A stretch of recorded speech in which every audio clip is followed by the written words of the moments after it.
ನೀವು ಮೊದಲೇ ಬಾರಿ ನಮ್ಮ ಚಾನಲ್ನ ನೋಡ್ತಾ ಇದ್ದರೆ ಹಾಯ್, ನಾನು ರೂಪಾ. ಹಾಗೂ ನೀವು ನೋಡ್ತಾ ಇದ್ದೀರಾ ನಮ್ಮ ಕನ್ನಡ ಚಾನಲ್ ಆದ ಸ್ಮಯ ಕಲಿಕೆ. ನೀವಿನ್ನೂ ನಮ್ಮ ಚಾನಲ್ಗೆ ಸಬ್ಸ್ಕ್ರೈಬ್ ಆಗಿಲ್ಲ ಅಂದರೆ ಈ ಕೂಡಲೇ ಸಬ್ಸ್ಕ್ರೈಬ್ ಮಾಡ್ಕೊಳ್ಳಿ. ಹಾಗೆ ಪಕ್ಕದಲ್ಲಿ ಕಾಣುವ ಬೆಲ್ಲೈಕನ್ನು ಪ್ರೆಸ್ ಮಾಡಿ ಆಲ್ ಅಂತ ಟ್ಯಾಪ್ ಮಾಡೋದನ್ನು ಮರಿಬೇಡಿ. ಇವತ್ತಿನ ವಿಡಿಯೋದಲ್ಲಿ ಇನ್ನೇನು ವರಮಹಾಲಕ್ಷ್ಮಿ ಹಬ್ಬ ಹತ್ರದಲ್ಲೇ ಇದೆ, ಅದಕ್ಕೋಸ್ಕರ ಮುಖವಾಡಕ್ಕೆ ಅಂದರೆ ಲಕ್ಷ್ಮಿ ಮುಖವಾಡಕ್ಕೆ ಯಾವ ರೀತಿ ಅಲಂಕಾರನ ಮನೆಯಲ್ಲಿ ಸರಳವಾಗಿ ತುಂಬಾ ಈಸಿಯಾಗಿ ಯಾವ ರೀತಿ ಅಲಂಕಾರ ಮಾಡ್ಕೋಬೋದು ಅಂತ ಇವತ್ತಿನ ವಿಡಿಯೋದಲ್ಲಿ ತಿಳಿಸ್ಕೊಡ್ತಾ ಇದ್ದೀನಿ. ಈ ವರ್ಷದಿಂದ ವರಮಹಾಲಕ್ಷ್ಮಿ ಹಬ್ಬನ ಆಚರಣೆ ಮಾಡೋರ್ಗಂತೂ ಈ ವಿಡಿಯೋ ತುಂಬಾ ಉಪಯೋಗಕ್ಕೆ ಬರುತ್ತೆ. ಬನ್ನಿ ಇವಾಗ ಸುಲಭವಾಗಿ ಮನೆಯಲ್ಲೇ ನಾವೇ ಯಾರ್ದು ಹೆಲ್ಪ್ ಇಲ್ದಂಗೆ ಯಾವ ರೀತಿ ಅಲಂಕಾರನ ಮುಖವಾಡಕ್ಕೆ ಮಾಡ್ಕೋಬೋದು ಅಂತ ಇವಾಗ ತಿಳ್ಕೊಳ್ಳೋಣ. ತಾಯಿ ವರಮಹಾಲಕ್ಷ್ಮಿ ಅಮ್ಮನವರ ಮುಖಾರವಿಂದ ಯಾವ ರೀತಿ ಲಕ್ಷಣವಾಗಿ ಅಲಂಕಾರನ ಮಾಡ್ಕೋಬೇಕು ಅಂತ ಇವಾಗ ತಿಳ್ಕೊಳ್ಳೋಣ.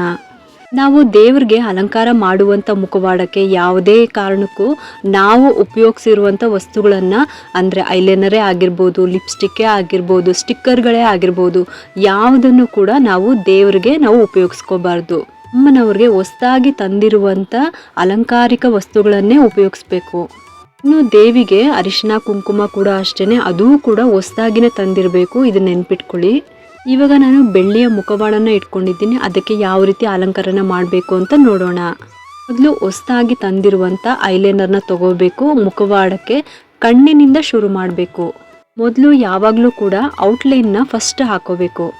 ದೇವಿಯ ಮುಖವಾಡಕ್ಕೆ ಏನು ಶೇಪ್ನ ಕೊಟ್ಟಿರ್ತಾರಲ್ವ, ನಾವು ಅದೇ ರೀತಿನೇ ಅಲಂಕಾರ ಮಾಡ್ಕೊಂಡು ಹೋದ್ರೆ ಸಾಕು. ಕಣ್ಣಿಗೆ ಐಲೈನರ್ ಹಾಕಬೇಕಾದ್ರೂ ಅಷ್ಟೇ ಐಬ್ರೋಸ್ ಎಷ್ಟು ಉದ್ದ ಇರುತ್ತೋ ಅಲ್ಲಿವರೆಗೂ ಕಣ್ಣಿನ ಕೊನೆ ಭಾಗದವರೆಗೂ ಕೂಡ ನಾವು ಅದನ್ನು ಲೈನ್ನ ಎಳ್ಕೋಬೇಕಾಗುತ್ತೆ. ಐಬ್ರೋಸ್ದು ಕೊನೆ ಭಾಗ ಏನಿರುತ್ತೆ ಅಲ್ಲಿವರೆಗೂ ಲೈನ್ನ ಎಳ್ಕೋಬೇಕಾಗುತ್ತೆ. ಈ ರೀತಿ ಮಾಡೋದ್ರಿಂದ ಕಣ್ಣುಗಳು ಅಗಲವಾಗಿ ತುಂಬಾ ಚೆನ್ನಾಗಿ ಕಾಣಿಸುತ್ತೆ. ಬೆಳ್ಳಿ ಮುಖವಾಡಕ್ಕೆ ಕಣ್ಣಿನ ಅಲಂಕಾರನೇ ತುಂಬಾ ಮುಖ್ಯ ಆಗಿರುತ್ತೆ. ವರಮಹಾಲಕ್ಷ್ಮಿ ದೇವಿಯ ಅಲಂಕಾರ ಅಂದ್ರೇ ನೋಡೋಕೆ 2 ಕಣ್ಣು ಸಾಲೋದಿಲ್ಲ. ಅದಕ್ಕೆ ನಾವು ಕೂಡ ಅಷ್ಟೇ ಒಂದು ತಿಂಗಳಿಂದನೂ ಕೂಡ ಇದಕ್ಕೆ ಎಲ್ಲ ಥರ ನಾವು ತಯಾರಿನ ಮಾಡ್ಕೊಂಡಿರ್ತೀವಿ. ಇನ್ನು ನಾವು ಮಾಡುವಂಥ ಡೆಕೋರೇಷನ್ಗೆ ಯಾವತ್ತೂ ಕೂಡ ದೇವರು ಒಲಿಯೋದಿಲ್ಲ, ಶ್ರದ್ಧಾ ಭಕ್ತಿಗೆ ಮಾತ್ರ ಆ ತಾಯಿ ಒಲಿಯೋದು.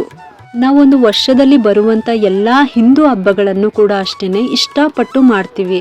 ಅದರಲ್ಲಿ ಒಂದಾದ ಹೆಣ್ಣು ಮಕ್ಕಳ ಲಕ್ಷ್ಮೀ ಪೂಜೆ ಅಂದರೆ ವರಮಹಾಲಕ್ಷ್ಮಿ ಹಬ್ಬದ ಆಚರಣೆ. ವರಮಹಾಲಕ್ಷ್ಮಿ ಹಬ್ಬ ಅಂದಾಗ ಇನ್ನೂ ಜಾಸ್ತಿನೇ ನಾವು ಮುತುವರ್ಜಿಯಿಂದ ಪೂಜೆ ಮಾಡ್ತೀವಿ. ಏಕೆಂದರೆ ಪ್ರತಿಯೊಬ್ಬ ಮುತ್ತೈದೆಯರು ಕೂಡ ಒಬ್ಬರು ಮನೆಗೆ ಒಬ್ಬರು ಕುಂಕುಮಕ್ಕೆ ಅಂತ ಹೋಗ್ತಾ ಇರ್ತಾರೆ. ಆಗ ಒಬ್ರಿಗಿಂತ ಒಬ್ಬರು ನಮ್ಮ ಮನೆಯಲ್ಲಿ ಈ ಥರ ಕೂರಿಸ್ಬೇಕು, ಆ ಥರ ಕೂರಿಸ್ಬೇಕು ಅಂತ ಕಾಂಪಿಟೇಷನ್ಗಳಿರುತ್ತೆ. ಆಮೇಲೆ ಪಕ್ಕದ ಮನೆಯವ್ರಿಗಿಂತ ನಮ್ಮ ಮನೆಯಲ್ಲಿ ಮಹಾಲಕ್ಷ್ಮಿ ದೇವಿ ಚೆನ್ನಾಗಿ ಕಾಣಿಸ್ಬೇಕು, ಈ ಥರದ್ದೆಲ್ಲ ಕಾಂಪಿಟೇಷನ್ ಇದ್ದೇ ಇರುತ್ತೆ.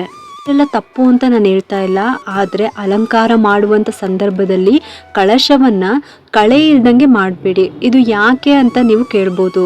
ಇವಾಗೆಲ್ಲ ಕಳಶದ ಅಲಂಕಾರ ಮಾಡಬೇಕು, ಸಾಕ್ಷಾತ್ ಮಹಾಲಕ್ಷ್ಮಿನೇ ನಮ್ಮ ಮನೆಯಲ್ಲಿ ಕೂರಿಸ್ಬೇಕು ಅಂತ ಹೇಳಿ ಆರ್ಟಿಫಿಷಿಯಲ್ ವಸ್ತುಗಳನ್ನೆಲ್ಲ ಪೂಜೆಗೆ ಉಪಯೋಗಿಸ್ತಾರೆ. ಇದೆಲ್ಲ ತುಂಬಾ ತಪ್ಪು.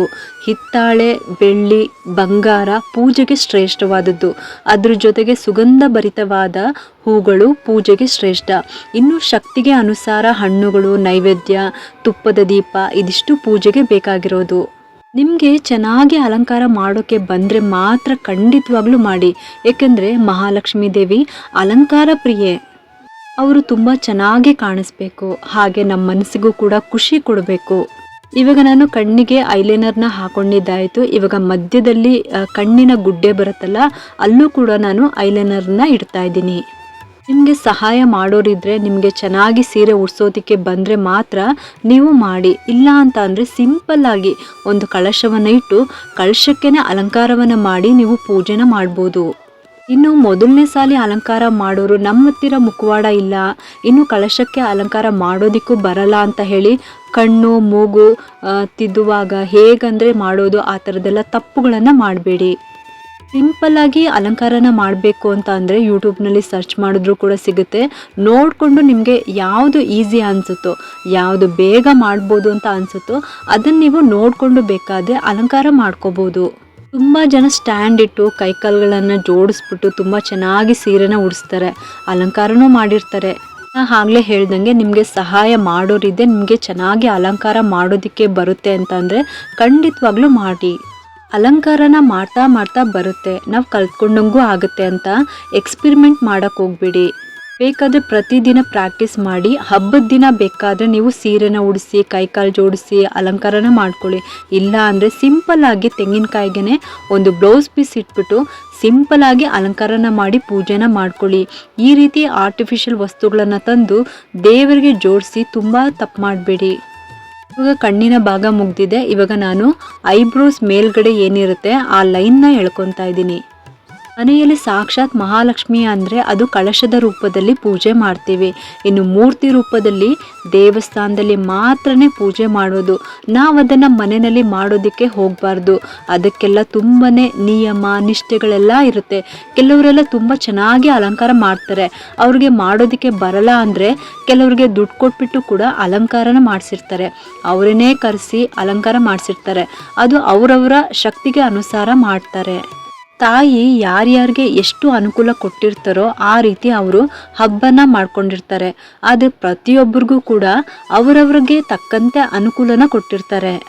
ಯಾರ ಕೈಯಲ್ಲಿ ಯಾವ ರೀತಿ ಸೇವೆನ ಸ್ವೀಕರಿಸಬೇಕು ಅಂತ ಅಮ್ಮನವರ ಇಚ್ಛೆ ಆಗಿರುತ್ತೆ.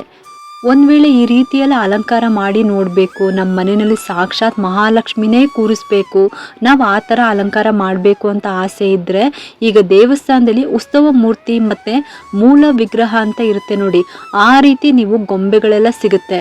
ಮಹಾಲಕ್ಷ್ಮಿಯನ್ನು ರೆಡಿ ಮಾಡಿರುವಂಥ ಗೊಂಬೆಗಳು ಕೂಡ ಸಿಗುತ್ತೆ. ಅಥವಾ ನೀವು ಈ ರೀತಿ ಕೈಕಾಲೆಲ್ಲ ಜೋಡಿಸಿ ನಾವು ಮಹಾಲಕ್ಷ್ಮಿಯನ್ನು ನಾವು ಮೂರ್ತಿ ರೂಪದಲ್ಲಿ ಕೂರಿಸ್ಬೇಕು ನಮ್ಮ ಮನೆಯಲ್ಲಿ ಅಂತ ಆಸೆ ಇದ್ದರೆ ಆ ರೀತಿ ಕೂರಿಸ್ಕೊಳ್ಳಿ. ಆದರೆ ನೀವು ಸಪ್ರೇಟಾಗಿ ಒಂದು ಕಳಶವನ್ನು ಸ್ಥಾಪನೆ ಮಾಡಿಕೊಳ್ಬೇಕು. ಇನ್ನು ಕಿರೀಟದ ಭಾಗದಲ್ಲೂ ಕೂಡ ನಾನು ಒಂದು ಐಲೈನರ್ನಿಂದ ಲೈನ್ನ ಎಳ್ಕೊತಾ ಇದ್ದೀನಿ.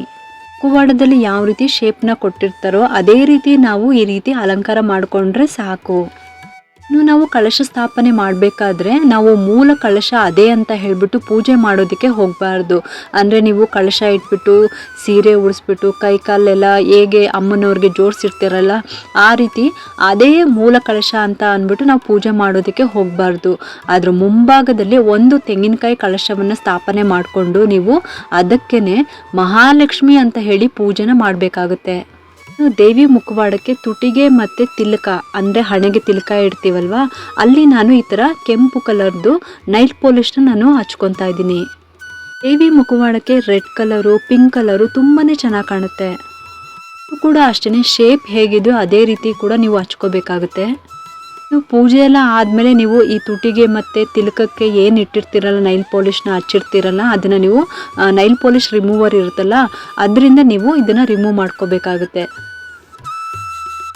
ದೇವಿಯ ಮುಂಭಾಗದಲ್ಲೇ ಒಂದು ತೆಂಗಿನಕಾಯಿ ಕಳಶವನ್ನು ಸ್ಥಾಪನೆ ಮಾಡಿಕೊಂಡು ನೀವು ಅದಕ್ಕೇ ಮಹಾಲಕ್ಷ್ಮಿ ಅಂತ ಹೇಳಿ ಪೂಜೆನ ಮಾಡ್ಕೋಬೇಕು. ಈ ರೀತಿ ಮಾಡುವಾಗ ಯಾವುದೇ ರೀತಿ ದೋಷಗಳು ಬರೋದಿಲ್ಲ. ಆದರೆ ನೀವು ಅಲಂಕಾರ ಮಾಡಿರುವಂಥ ಕಳಶಕ್ಕೆ ವರಮಹಾಲಕ್ಷ್ಮಿನ ಸ್ಥಾಪನೆ ಮಾಡಿಕೊಂಡು ಪೂಜೆನ ಮಾಡೋದಕ್ಕೆ ಮಾತ್ರ ಹೋಗಬೇಡಿ.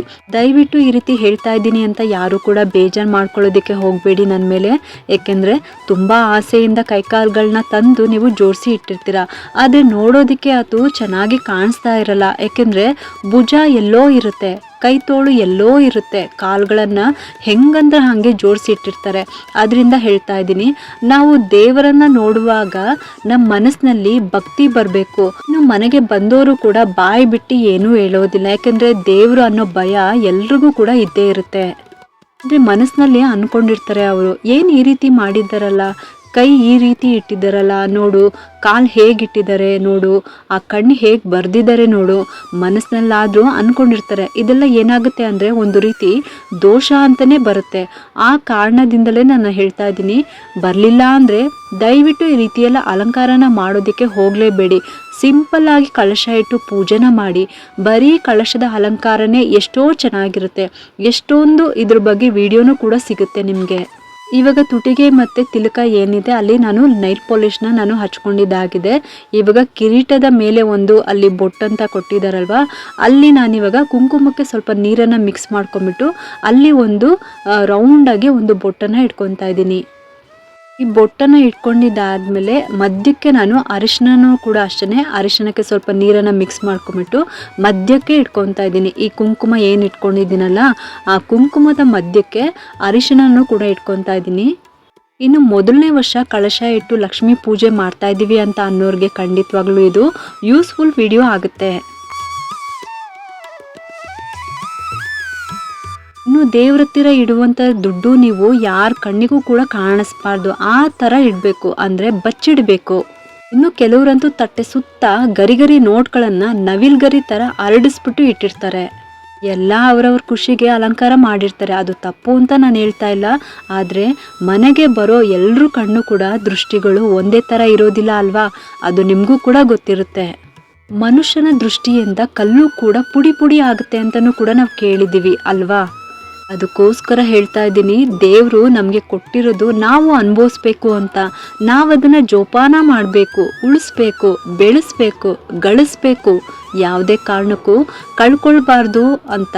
ಅದಕ್ಕೋಸ್ಕರನೇ ಹೇಳ್ತಾ ಇದ್ದೀನಿ, ನೀವು ಎಷ್ಟು ಬೇಕಾದರೂ ದುಡ್ಡನ್ನು ಇಡಿ, ಆದರೆ ಅದು ಎಲ್ಲಿಟ್ಟಿದ್ದೀನಿ ಅನ್ನೋದನ್ನು ಮಾತ್ರ ನಮಗೆ ಮಾತ್ರ ಗೊತ್ತಿರಬೇಕು, ಬಂದವ್ರಿಗೆ ಅದು ಕಾಣಬಾರ್ದು, ಆ ಥರ ಇಟ್ಕೊಳ್ಳಿ.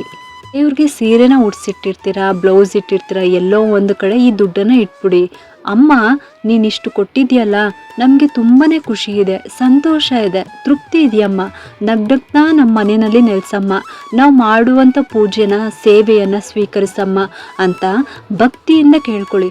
ಸಂತೋಷವಾಗಿ ನೀವು ಏನಿಟ್ಟಿದ್ದೀರೋ ಅದೆಲ್ಲ ಹೆಚ್ಚಾಗಲಿ, ವೃದ್ಧಿ ಆಗಲಿ ಅಂತ ಅಮ್ಮ ಆಶೀರ್ವಾದ ಮಾಡ್ತಾರೆ. ಈಗ ನೋಡಿ, ಇಷ್ಟೆಲ್ಲ ದೇವಿಗೆ ಅಲಂಕಾರ ಮಾಡಿದ್ದಾದ್ಮೇಲೆ ಇವಾಗ ನಾನು ದೃಷ್ಟಿ ಬೊಟ್ಟನ್ನು ಇಟ್ಕೊತಾ ಇದ್ದೀನಿ. ಎಡಗಡೆ ಒಂದು ಚುಕ್ಕೆನ ಇಟ್ಕೊತಾ ಇದ್ದೀನಿ.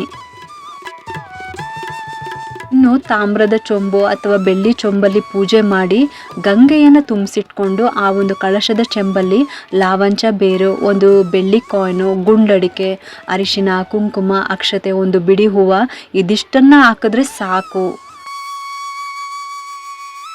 ಇನ್ನು ದೇವಿಗೆ ಈಗ ಕಣ್ಣು ಗುಡ್ಡೆ ಏನಿರುತ್ತೆ, ಇವಾಗ ನಮಗೆಲ್ಲ ಕಣ್ಣು ಗುಡ್ಡೆ ಕಪ್ಪು ಇರುತ್ತೆ, ಅದ್ರ ಪಕ್ಕದಲ್ಲಿ ಬೆಳ್ಳಗೆ ಇರುತ್ತಲ್ವ, ಆ ರೀತಿ ನಾನು ಈ ಕಡೆ ಸೈಡ್ನಲ್ಲಿ ವಿಭೂತಿ ಇರುತ್ತಲ್ಲ, ವಿಭೂತಿನ ನೀರಿನಲ್ಲಿ ಕಲಿಸ್ಬಿಟ್ಟು ನಾನು ಈ ಥರ ಸೈಡ್ನಲ್ಲಿ ಬಿಳಿದು ಡಾಟ್ಗಳನ್ನ ಇಟ್ಕೊತಾ ಇದ್ದೀನಿ. ನೀವು ಇಲ್ಲಿ ನೋಡ್ತಿರ್ಬೋದು.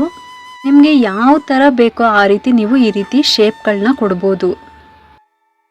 ಇನ್ನು ಕಳಶಕ್ಕೆ ನಾನಿವಾಗ ಹೇಳಿದ್ದಂಗೆ ಆದಷ್ಟು ಬಿಟ್ಟರೆ ಮತ್ತೆ ಇನ್ನೇನು ಹಾಕೋದಕ್ಕೆ ಹೋಗಬೇಡಿ. ಇವಾಗ ದೇವಿಗೆ ನಾನು ಓಲೆಯನ್ನು ಹಾಕ್ತಾ ಇದ್ದೀನಿ.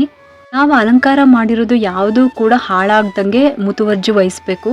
ನಿಧಾನ ಆದರೂ ಪರವಾಗಿಲ್ಲ, ತಾಳ್ಮೆಯಿಂದ ನಿಧಾನವಾಗಿ ಓಲೆಯನ್ನು ಮುಖವಾಡಕ್ಕೆ ಹಾಕೋಬೇಕು.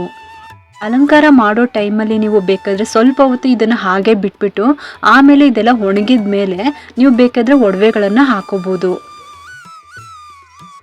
ನಾ ಆಗಲೇ ಹೇಳ್ದಂಗೆ ಕಳಶ ಸ್ಥಾಪನೆ ಮಾಡುವಾಗ ಇನ್ನು ಕೆಲವರು ಏನೇನು ಹಾಕ್ತಾರೆ ಅಂದರೆ ಡ್ರೈ ಫ್ರೂಟ್ಸ್ ಅಂತ, ಮತ್ತು ಕಲ್ಸಕ್ಕರೆ, ಇನ್ನು ಕೆಲವರು ಹಾಲು, ನಿಂಬೆಹಣ್ಣು ಈ ಥರದ್ದೆಲ್ಲ ಹಾಕ್ತಾರೆ. ದಯವಿಟ್ಟು ಈ ಥರದ್ದೆಲ್ಲ ಏನೂ ಹಾಕೋದಕ್ಕೆ ಹೋಗಬೇಡಿ.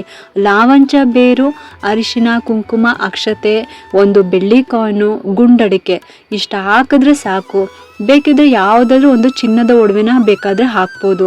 ಆಮೇಲೆ ಕಳಶ ವಿಸರ್ಜನೆ ಮಾಡುವಾಗ ಆ ನೀರನ್ನು ಹೊರಗಡೆ ಚೆಲ್ಲುವಾಗ ಹುಷಾರಾಗಿ ಆ ಚಿನ್ನದ ಓಲೆನೋ ಏನು ನೀವು ಚಿನ್ನದ ಒಡವೆ ಹಾಕಿರ್ತೀರಲ್ಲ ಅದನ್ನು ಜೋಪಾನವಾಗಿ ತೆಗೆದಿಟ್ಕೊಂಡ್ರೆ ಸಾಕು. ಇದಿಷ್ಟು ಹಾಕಿದ್ರೆ ಸಾಕು, ಇನ್ನೇನು ಇದರಲ್ಲಿ ಹಾಕೋದಕ್ಕೆ ಹೋಗಬೇಡಿ. ಚಿನ್ನದ ಒಡವೆ ಇಲ್ಲ, ಬೆಳ್ಳಿ ಕಾಯಿನ್ ಇಲ್ಲ ಅನ್ನೋರು ಒಂದು 5 ರೂಪಾಯಿದು ಗೋಲ್ಡ್ ಕಾಯಿನ್ ಬರುತ್ತಲ್ವಾ, ಆ ಒಂದು ಕಾಯಿನ್ ಆದರೂ ಹಾಕಿದ್ರೂ ಸಾಕು, ಇಲ್ಲ 2 ರೂಪಾಯಿ ಕಾಯಿನ್ ಆದ್ರೂ ಸರಿನೇ ಒಳಗಡೆ ಹಾಕ್ಬೋದು. ಇದಿಷ್ಟು ಮಾತ್ರ ಹಾಕಿ, ದಯವಿಟ್ಟು ಇನ್ನೇನು ಬೇಡ.